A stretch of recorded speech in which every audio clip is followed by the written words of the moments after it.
святый бессмертный, помилуй нас, святый Боже, святый крепкий, святый бессмертный, помилуй нас, святый Боже, святый крепкий, святый бессмертный, помилуй нас.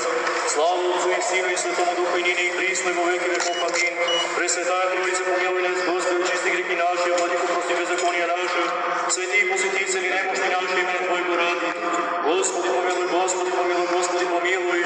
Слава Отцу и Сыну и Святому Духу, и ныне и присно, и во веки веков. Аминь. Отче наш, иже си на небесех, да светится имя Твое, да придет царствие Твое, да будет воля Твоя, яко на небеси и на земли. Хлеб наш насущный дашь нам днес, и остави нам долги наши, яко же мы оставляем должником нашим, и не введи нас в искушение, но избави нас от лукавого.